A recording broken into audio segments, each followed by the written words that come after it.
Property tax जमा न करवाने वालों के पास सिर्फ कल का दिन ही बचा है। 1 दिसंबर से टैक्स जमा न कराने वालों को 1% पेनल्टी के साथ रकम जमा करनी होगी। इसके अलावा तकरीबन 300 मकान मालिक ऐसे हैं जो बार-बार नोटिस देने के बावजूद भी टैक्स जमा नहीं कर रहे हैं। निगम प्रशासन ने ऐसे मकान मालिकों की सूची तैयार कर दी है। नगर निगम अब इन मकान मालिकों की बिजली पानी का कनेक्शन बंद करने की तैयारी में जुट गया है। प्रॉपर्टी टैक्स एमसी शिमला के लिए एक मेजर सोर्स ऑफ इनकम है और इसके अंदर जो हमारी कलेक्शन है वो भी बाय एंड लार्ज ठीक है। इसमें हमारी 85% रियलाइजेशन हो जाती है प्रॉपर्टी टैक्स की, और कुछ एक जो डिफ़ॉल्टर्स रह जाते हैं उनको हम नोटिस देते हैं। इसमें काफ़ी कलेक्शन तो हमारे इनिशियल पीरियड में ही हो जाती है, क्योंकि जैसा कि आपको पता है कि अगर बिल इशू होने के 15 डेज़ के अंदर अंदर डिपॉजिट करवा देते हैं प्रॉपर्टी टैक्स तो 10% की रिबेट मिलती है। तो बहुत लोग तो ये रिबेट का फ़ायदा उठाते हैं और उसी टाइम प्रॉपर्टी टैक्स जमा करवा देते हैं। तो कुछ जो हमारे डिफ़ॉल्टर्स हैं और जिन्होंने टैक्स जमा नहीं कराया है उनको हम नोटिस दे रहे हैं, और अप्रॉक्सीमेटली 300 जो हमारे डिफ़ॉल्टर्स हैं उनको हमने नोटिस दिया है, और अगर वो डिपॉजिट नहीं कराएंगे आगे तो नियम अनुसार उनके खिलाफ कार्रवाई की जाएगी।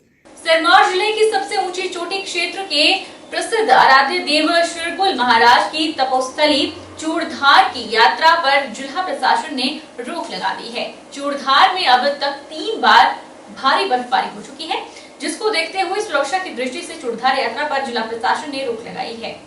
उपायुक्त सिरमौर आर.के. गौतम ने बताया कि चूड़धार की चोटी बहुत अधिक ऊंचाई पर होने के चलते यहां सबसे जल्द बर्फबारी का क्रम शुरू हो जाता है, जिसके चलते चूड़धार के रास्ते जहां अवरुद्ध होते हैं तो वहीं पेयजल, बिजली जैसी मूलभूत सुविधाएं भी ठप हो जाती है। बर्फबारी से यहां जाने वाले श्रद्धालु अक्सर रास्ता भी भटक जाते हैं। कई बार श्रद्धालु रास्ता भटकने के बाद अपनी जान तक गंवा चुके हैं। ऐसे में आराध्य देव शिरगुल महाराज की तपोस्थली चूड़धार यात्रा पर मौसम को देखते हुए प्रतिबंध लगाया गया है। उन्होंने लोगों से अपील की है कि वह अभी चूड़धार यात्रा पर ना जाएं, ताकि किसी भी तरह की कोई अप्रिय घटना सामने ना आए। जैसा कि हम सभी जानते हैं कि चूड़धार में बर्फबारी जो है वो जल्दी शुरू हो जाती है, जिससे कि उसके मार्ग वगैरह जो है वो सारे अवरुद्ध हो जाते हैं, और वहाँ पे बिजली और पानी की समस्या भी बर्फबारी से जो उत्पन्न हो जाती है। और कई बार जो श्रद्धालु बाहर से आते हैं, जो लोकल नहीं होते, उनको पता नहीं होता है कि रास्ता कौन सा रास्ता कहाँ को जाता है, और कई बार भटक जाते हैं, जिससे उनकी जो सुरक्षा है वो भी एक शंका के दायरे में जो आ जाती है। कई बार ऐसे भी देखने में है कि कुछ श्रद्धालुओं की इसमें जान भी चली गई थी। तो इन सभी चीज़ों को मद्देनजर रखते हुए मैं सभी जो श्रद्धालुओं से अपील करना चाहूँगा कि वो इस तरीके से अभी, क्योंकि बर्फबारी वहाँ पे ऊपर हो चुकी है और रास्ते भी बंद हो चुके हैं और बिजली पानी की वहाँ पे व्यवस्था जो है वो बाधित है, तो वो ना जाएं, ताकि उनकी जो सुरक्षा है उसको सुनिश्चित किया जा सके और कोई इस तरीके का अपनी जान को जोखिम में डालकर जो है इस तरह की यात्रा ना करें। हिमाचल की खूबसूरत पर्यटन नगरी डलहौजी में पर्यटकों से कुछ होटल द्वारा अधिक शुल्क वसूलने की शिकायतों के बाद होटल कारोबारियों पर पर्यटन विभाग ने अपनी सख्ती दिखानी शुरू कर दी है। कई कारोबारियों को जुर्माना लगाकर चेतावनी दी गई है। उसके अलावा कई कारोबारियों को नोटिस भी जारी किए गए हैं। हिमाचल प्रदेश की खूबसूरत पर्यटन नगरी डलहौजी में होटल कारोबारियों पर पर्यटन विभाग ने अपनी सख्ती दिखानी शुरू कर दी है। पिछले काफी समय से शिकायतें आ रही थी कि बाहर से आने वाले पर्यटकों से कुछ होटल द्वारा अधिक शुल्क वसूला जा रहा है। उसके अलावा कई होटल कारोबारी ऐसे थे जो अवैध रूप से कुछ कमरों को चला रहे थे। ऐसे में पर्यटन विभाग की ओर से ऐसे होटल कारोबारी पर सख्त कार्रवाई की गई है और कई कारोबारियों को जुर्माना लगाकर चेतावनी भी दी गई है। उसके अलावा कई कारोबारियों को नोटिस भी जारी कर दिए गए हैं। चंबा में 290 के आसपास होटल और होम स्टे गेस्ट हाउस शामिल हैं, जिसमें सबसे अधिक 190 के आसपास डलहौजी और बनीखेत में ही गेस्ट हाउस और होटल हैं। आपको बताना चाहूंगा, डलहौजी में सर्वाधिक जो होटल हैं चंबा क्षेत्र के वे स्थित हैं। लगभग आप मान लीजिए 290 होटल और गेस्ट हाउसेज हैं चंबा जिले में, जिसमें 190 होटल और होम गेस्ट हाउसेज सिर्फ चंबा और बनीखेत क्षेत्र में है। तो हम समय समय पे जाकर होटलों की गेस्ट हाउसेज का निरीक्षण करते हैं। एक तो निरीक्षण इस बात का किया जाता है कि क्या वे अत्यधिक चार्ज तो नहीं कर रहे हैं, जो उनको रेट टैरिफ दिया गया उससे ऊपर चार्ज तो नहीं कर रहे हैं। दूसरा ये भी देखा जाता है, बीच में हमारे पास ऐसी शिकायतें प्राप्त होती हैं कि कुछ होटल्स इलीगली रूम चला रहे हैं। मान लीजिए उनकी जो सैंक्शन स्ट्रेंथ 10 कमरों की और वो 12 कमरे चला रहे हैं, तो इस प्रकार के ये सारी जो निरीक्षण है समय समय पे किया जाता है। और इसी कड़ी में हमने पहले भी उनको फाइन किया है कई होटल्स को ओवर चार्जिंग के लिए, और दूसरा जो इलीगली रूम चला रहे थे उस चीजों के लिए हमने उसको चार्ज किया हुआ है।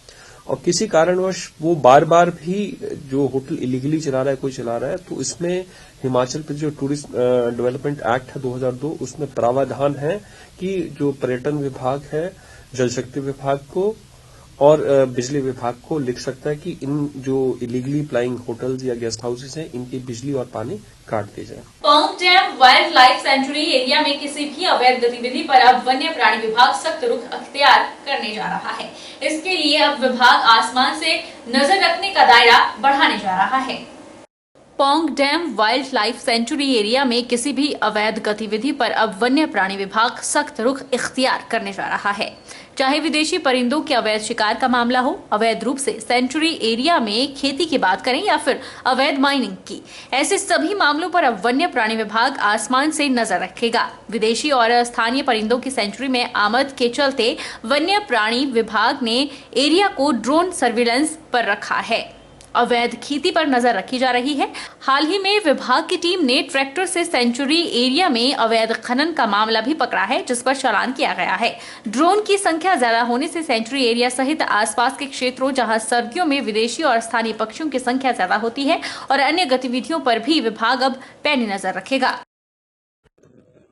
देखिए, जो ये आप ड्रोन की बात कर रहे हैं, जैसा आपको पता है कि ये अनमैन्ड जो है वो व्हीकल रहता है, ऑटोमेटिक, जो बैटरी से ऑपरेट होता है। तो पौंग में ही नहीं बल्कि हमारे चंबा वाइल्ड लाइफ डिवीजन में भी हम ड्रोन से सर्वेलांस कर रहे हैं। और हमारे यहाँ जो है वो पौंग में एक जो है वो कंटिन्यूअस मॉनिटरिंग हो रही है ड्रोन से, और इससे जो है जो माइग्रेटरी बर्ड्स आ रहे हैं उसकी हम चेकिंग कर रहे हैं। साथ ही साथ इलीगल माइनिंग और इलीगल एग्रीकल्चर पर भी हम नजर रख रहे हैं।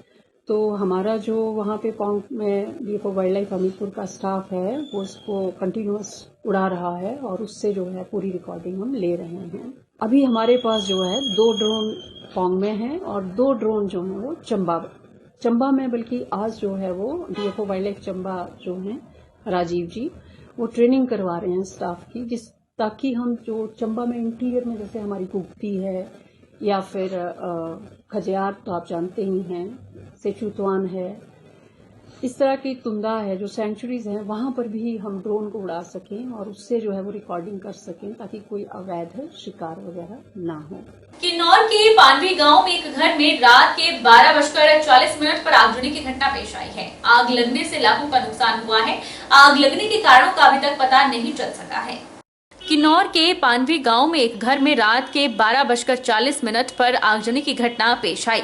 भावानगर क्षेत्र के गांव पानवी बुरचा में संतुक लाल नेगी गांव पानवी तहसील निचार जिला किन्नौर के मकान में यह आग लगी, जिसके बाद ग्रामीणों ने इस बारे में थाना भावानगर और अग्निशमन विभाग को सूचित किया। सूचना मिलते ही अग्निशमन की टीम मौके पर पहुंची, लेकिन आगजनी में 2 मंजिला मकान जलकर राख हो गया था। बताया जा रहा है कि यह पुराना मकान था और इस आगजनी में कोई भी जानी नुकसान नहीं हुआ है। वक्त चला है छोटे से ब्रेक का। ब्रेक के इस बार फौरन लौटेंगे, आप बने रहिए हमारे साथ।